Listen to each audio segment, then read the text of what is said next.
नमस्कार, आप देख रहे हैं देश का नंबर 1 न्यूज चैनल और इस वक्त अब आपको दिखाएंगे इन तमाम खबरों के बाद कि सुपर प्राइम टाइम में न्यूक्लियर वॉर से जुड़ी कौन सी बड़ी खबर आ रही है। रूस यूक्रेन जंग को 44 दिन हो गए हैं और अब जंग उस मोड़ पर है जहां किसी भी वक्त न्यूक्लियर अटैक मुमकिन है।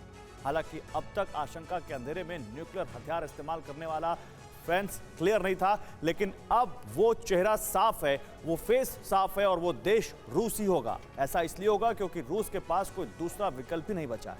अमेरिका संयुक्त राष्ट्र मानवाधिकार परिषद से रूस को बेदखल करने में कामयाब हो गया है, लेकिन रूस ग्लोबल विलन बनकर हथियार डालने वालों में से नहीं है। इसलिए आगे क्या होने वाला है इस रिपोर्ट में देखिए।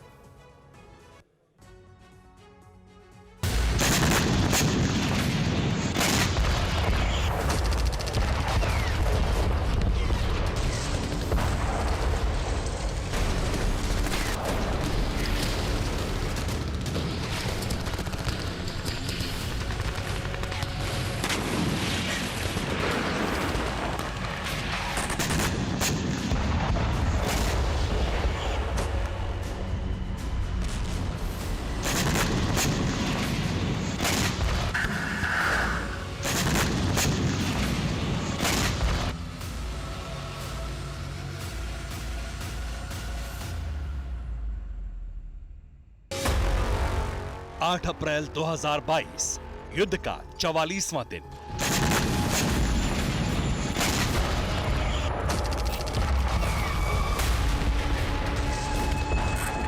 अकेला पड़ा रूस, nuclear force ready.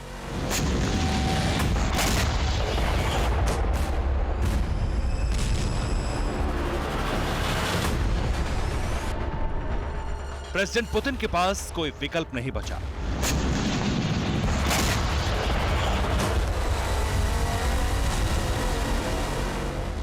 Russian force के हमले में यूक्रेन को हुए नुकसान का आकलन अंतर्राष्ट्रीय समुदाय ने मानवीयता के खिलाफ किया। वॉर जोन की बारूदी जमीन पर रूस को इंसानियत के दायरे में विलन बनाकर खड़ा किया गया है। इसलिए आशंका की जमीन पर महाविनाश की कल्पना को और ज्यादा विस्तार मिल गया।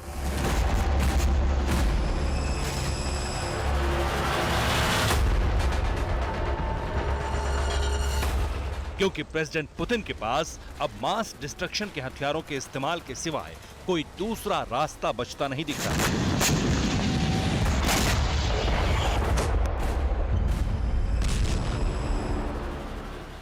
जिस जंग में अब तक बारूद से मची तबाही दिखी,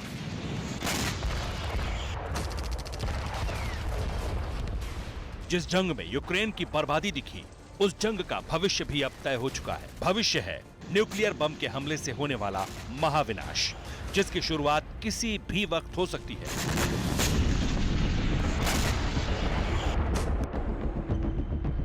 और इसमें पहले वेपन का इस्तेमाल रूस के हिस्से में आएगा। इसलिए दूसरी तरफ अमेरिका समेत नाटो के तमाम सदस्यों ने भी महाविनाशक हथियारों की तैनाती कर दी है। यानी जिसका डर था वो हो रहा है। दुनिया दो हिस्सों में बंट गई है।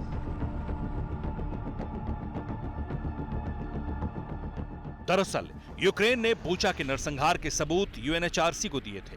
रूस के हमलों को यूक्रेन ने इंसानियत के खिलाफ बताया। यूक्रेन ने युद्ध के नियमों के खिलाफ हमलों का दावा किया। मानवाधिकार के खिलाफ जंग के सबूत भी यूक्रेन ने सौंपे थे। रूस को सबने ग्लोबल विलेन साबित करने की कोशिश की। और वो देश जो किसी न किसी तरह रूस के खिलाफ यूक्रेन की मदद कर रहे हैं, सभी इस कोशिश में कामयाब हुए।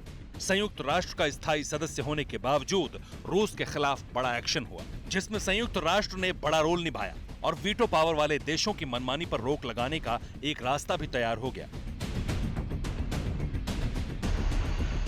जंग में मानवाधिकार के हनन पर रूस बुरी तरह घिर गया। संयुक्त राष्ट्र जनरल असेंबली में रूस को लेकर वोटिंग हुई। इस वोटिंग में रूस को संयुक्त राष्ट्र मानवाधिकार परिषद से बेदखल कर दिया गया। रूस को बेदखल करने के पक्ष में 93 और विपक्ष में 24 वोट पड़े। वहीं भारत समेत 58 देशों ने वोटिंग में हिस्सा नहीं लिया।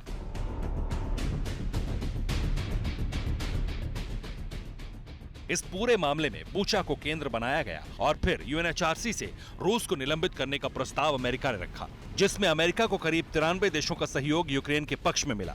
यानी रूस अब दुनिया का दूसरा ऐसा देश बन गया जिसकी यूएनएचआरसी की सदस्यता छीन ली गई।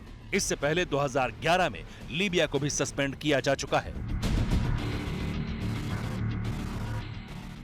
यूक्रेन के वॉर जोन में मैंने ऐसा बहुत कुछ देखा है जो इंसानियत को शर्मसार करता है।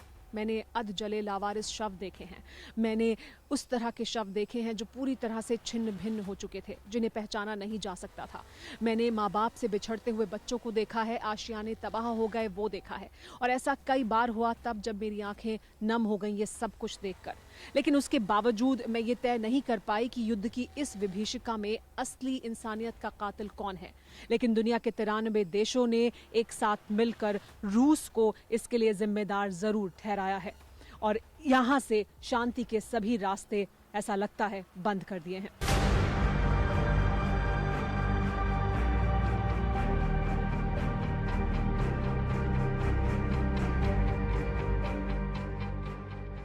मौजूदा हालात का आकलन बताता है कि जिस तरह रूस के खिलाफ बंदिशें लग रही हैं, जिस तरह जंग के मैदान में रूस के खिलाफ माहौल बन रहा है, जिस तरह अब भी बारूद बरस रहा है, उसमें रूस के पास सिर्फ एक विकल्प बचता है, और ये विकल्प है टैक्टिकल न्यूक्लियर हथियार का इस्तेमाल।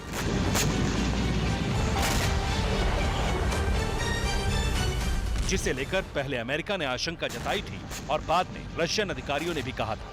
हालांकि इस विकल्प को लेकर कोई दावा तो नहीं किया जा सकता, लेकिन यकीनन विकल्प यही है।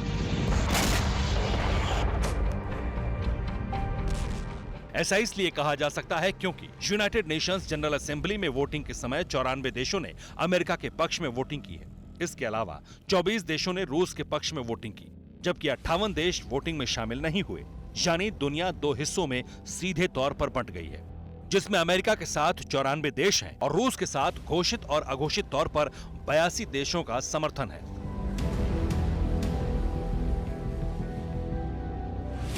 नतीजतन यूएनजीए में रूस की हार दिख रही है, लेकिन असल में यह हार उतनी बड़ी नहीं है जिससे पूरी दुनिया में रूस को विलेन घोषित किया जा सके। और इन हालातों में अगर मानवाधिकार के नाते यूक्रेन को नाटो या यूरोप से मदद मिलती है तो फिर रूस पूरी ताकत के साथ युद्ध लड़ेगा।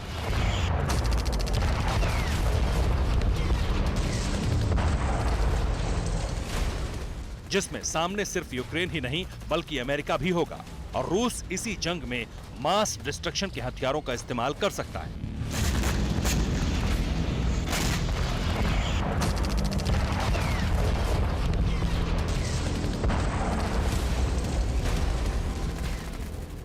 दरअसल रूस को भी यूक्रेन के वॉर जोन में भारी नुकसान उठाना पड़ा है। 44वें दिन तक की संख्या देखें तो 19,000 रूसी सैनिकों की मौत का दावा हुआ है। 108 MLRS तबाह हो चुके हैं, 150 रूसी फाइटर जेट्स गिराए जा चुके हैं, 135 हेलीकॉप्टर्स बर्बाद हो चुके हैं, रूस के 700 टैंक्स बर्बाद हुए हैं, 333 आर्टिलरी सिस्टम भी यूक्रेन ने ध्वस्त कर दिए, 1891 armoured vehicles, 4 short range ballistic missile system ध्वस्त हुए हैं, 1361 दूसरे vehicles, 76 fuel tanks, 55 air defence system, 25 special equipments, 7 boats और 112 यूएवी का नुकसान रूस को हुआ है।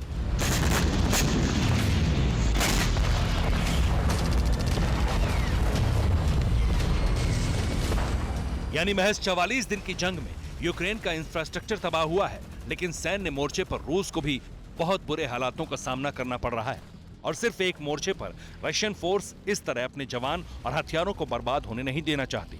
इसलिए प्रेसिडेंट पुतिन के पास एक ही विकल्प बचता है जो महाविनाश की ओर इशारा करता है।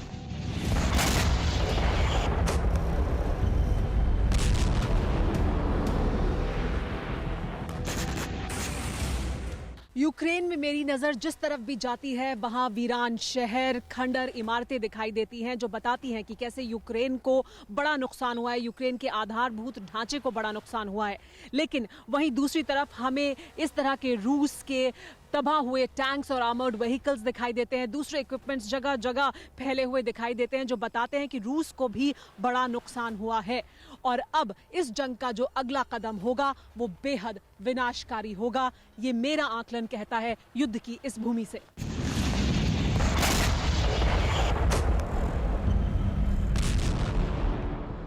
जाहिर है कि यूएनएचआरसी से रूस के सस्पेंड होने के बाद पुतिन का रिएक्शन और ज्यादा आक्रामक हो सकता है, और ये आक्रामकता ताजा तस्वीरों में दिख रहे विध्वंस से आगे विनाशक हमलों में बदल जाए तो कोई बड़ी बात नहीं।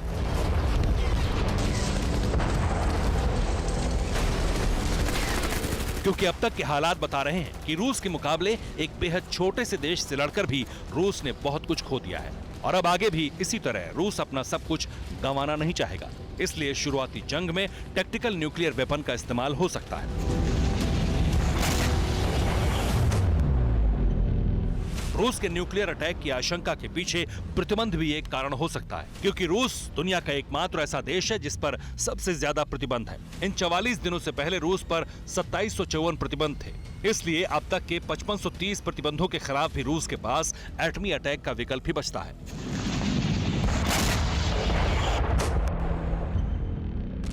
हालांकि यूएनजीए के फैसले के बाद ताजा जंगी हालात में जो दावा किया जा रहा है उसके मुताबिक डोनबास में रूस पहले से ज्यादा हमले तेज कर सकता है, जिसमें टैक्टिकल न्यूक्लियर वेपन्स का इस्तेमाल मुमकिन है।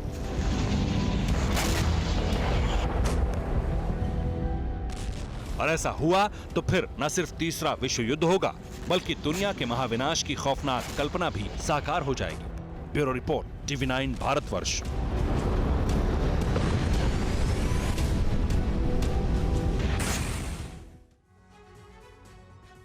परवाह देश की, सोमवार से शुक्रवार रात 10 बजे TV9 भारतवर्ष पर।